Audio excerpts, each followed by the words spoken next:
1 hour later. So, kaya may comprehensive tayo. Second motor natin. So, pinaka-interest ng company dyan is 4.5 lang. So, 1 year na yun ha. Hindi ka na repila, hindi ka na makaka. Bale, magkano maximum? 132, 760. Lahat, all in na yun. Kesa lalapit sa mga reseller, mamahal sa mga reseller. Kuha ka dami yan, kuha. Oo, kuha niya agad yun. Unit price lang yun ha. Ito ano. Hindi ito kasama na yung LPO, kasama na yung insurance. Wow! Oh my God! Wow! 1 week, may ano na, may ORCR na. Hindi, ang ORCR medyo matagal talaga. Kasi lahat yun, wala pang PNP CSR yan. Ngayon, pag dineliver sa amin yan, hintayin pa natin na 1 month yun. So, ang ORCR niya, nasa 2 to 3 months bago natin. Ang mabibigay lang sa amin sa iyo, self-certification. Napatunayan, nakapangalan sa inyo yung unit. Kahit sa amin nila, ganoon talaga. Kasi, Kailangan, ang certification dyan, tatrakin ko yung kasama na yun. ano kasi yun eh, yung certification na binibigay namin, yun mostly ino-honor lang ni police yun. Pero pakiusapan pa rin. Hindi lang siya ino-honor ni LTO, Highway Patrol, tsaka MMDA. Yun yung mga may higpit dun. Yung mga LTO. Kasi ang LTO, ang papel lang nila, ORCR talaga. Hanggat wala pa tayong mapil-check, pwede nung travel within the area. Nagkasama kayo? Meron na ako na. Ulit na area lang muna. Pagka wala, Okay na, hanggang medyo, medyo niya tabi. okay na. Lilipat naman yan, hindi na tabi ko Ano man yata? Ang dami ng post na namin ito. Wala niya sinasabi na. 33. Dito mismo sa may ano, kalap na sa puto. Dito sa Pero pag ano, last video sa labang. i-text namin kayo pag iwanan niyo kami namin. Ito lang. Parang pag ano, tulog niya po sa akin. Ano yung kaibahan niyan sa sa ibang mga motor? Magandaan kasi naman, easy drive, tsaka long drive, mga relax talaga. Oh, ganun. So, walang... Pwede siya sa sa malayuan. Kasi may radiator yan, may Ganun ba? Tsaka walang pinipiling edad, kahit komportable, kahit sa binata, sa mga may edad na, Oo. komportable. Walang kahasel-hasel. Kasi Kaya mabenta talaga sa amin, NMAX. kasi yung sa asawa ko, naging paborito namin yung mga Honda. Ngayon nga lang namin yung kay Papa, si Papa kasi ang nagano talaga niyan, siya naman talagang bibili. Sa 16, sa Pilipinas po, si Yamaha talaga naman muna. Ngayon. Oo, Oo. sa lahat ng bentahan. Pero ako bibili.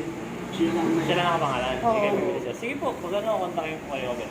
Salamat, di kami nahirapan. Kasi po kung tutusin, pipila kayo na. Basta this month, may darating kayo mga unit at kontakin ko agad kayo. Expect kayo ng tawag sa akin. Or follow up nyo ko rin sa number. May number.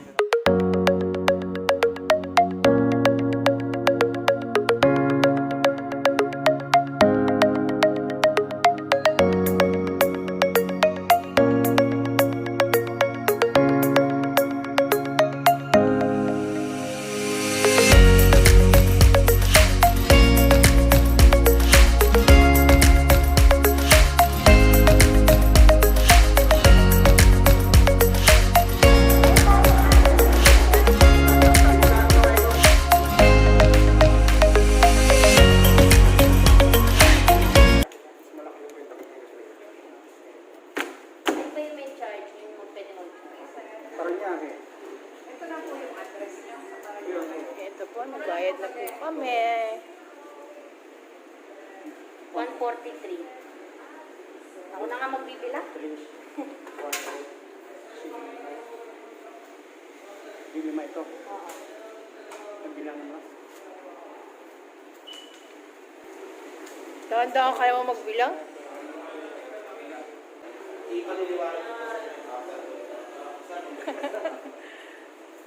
Ay, nako, asawa ko.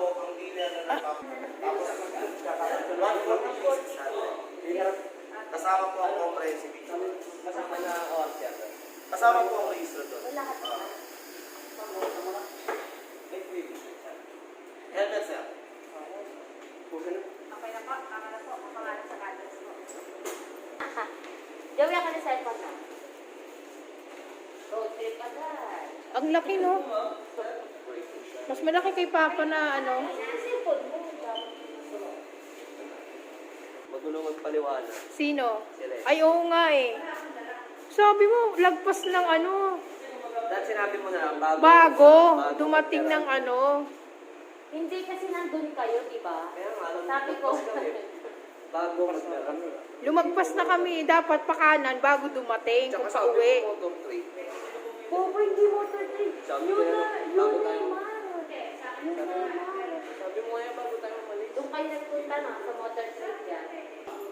143,600. Ano po? Bakit 143? Usually yan ang tanong nila. Abang kami sa SRP. Kasi ma'am yan po ay kasama na ang comprehensive insurance para dun sa motor.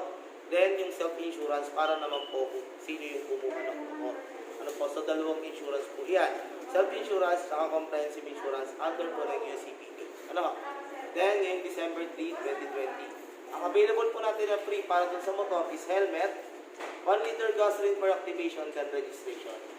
Rehistro po natin, since tayo po ay nasa pandemic pa rin naman po hanggang sa ngayon, wala pa po kanyang nakakabalik sa dating operation na araw-araw at the same time kompleto ang tao. Ano?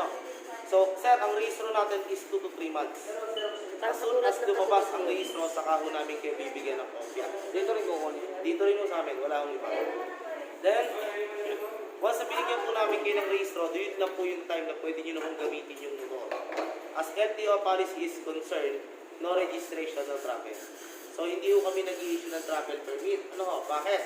Since 2016 is lang ho ang mandato ng LTO, no registration no travel.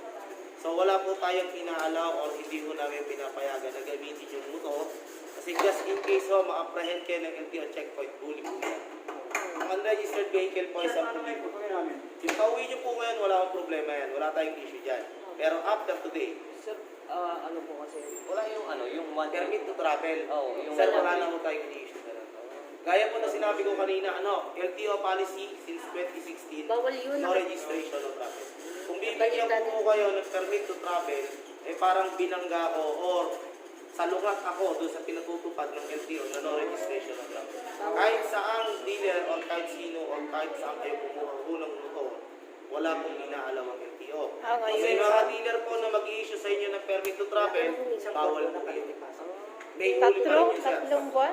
Oo. Sa inyo may nagre-release, totoo. Pero wala ho kaming issue sa ganun. Kung bibigyan ho kayo ng dealer ng permit to travel, then na-apprehend ka ng LTO, huli ka pa rin, sir.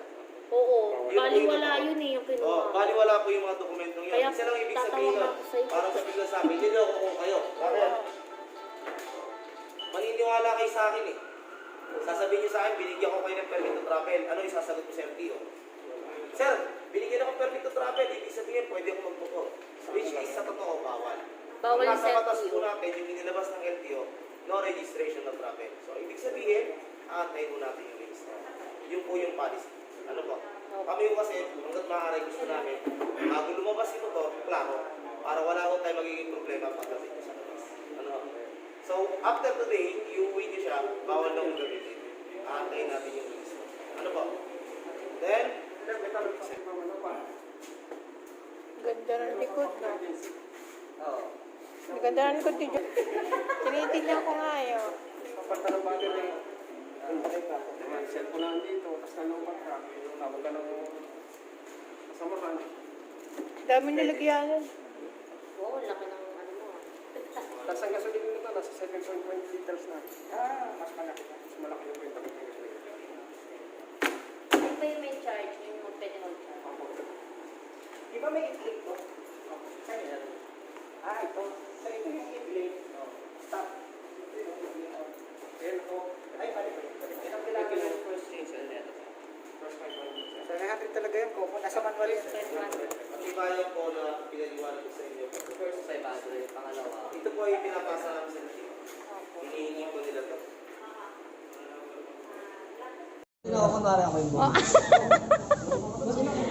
Ay, si Daddy yung picture. Uy, taray. Tuwa-tuwa na yan.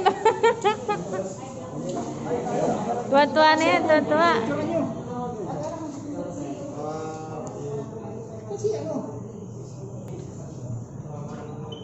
Wait lang. 1, 2. Wait lang. 1, 2, 3. Okay na, Daddy. Gay. magpa-picture din ako sa susunod.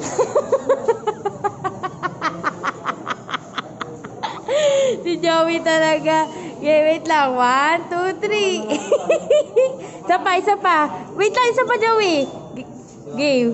1, 2, 3. Isa pa, 1, 2, 3. Aray. Nantuwa si Daddy.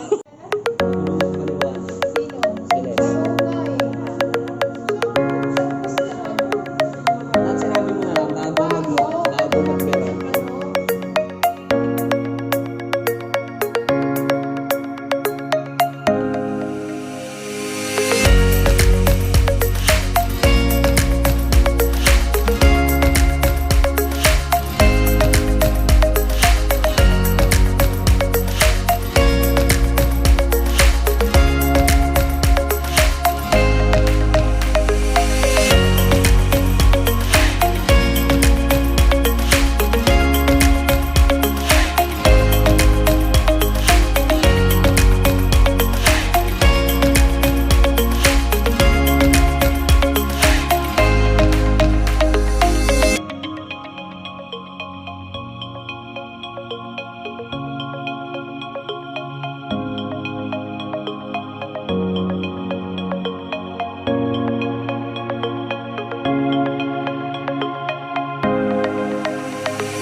Sa wakas, sa halos isang buwan namin paghihintay at paglakad-lakad kung saan, nadadala na namin yung NMAX na gustong-gusto ng papa ko. At dahil ngayon, grabe, sobrang hirap para kumuha ng NMAX. Hindi ganun kabilis bumili. Pag cash ka, hindi ganun. Hindi ganun kadaling kumuha ng NMAX ngayon. Napakahaba ng pila bago maging sa'yo yung gusto mong item na NMAX.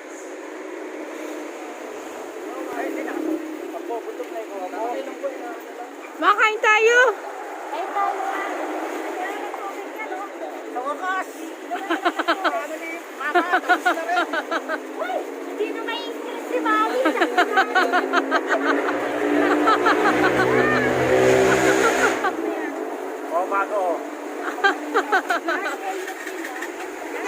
Okay. Oh, tignan mo sila, may bagong helmet, oh. Ah, akin yung isa dyan. Para sa'yo to.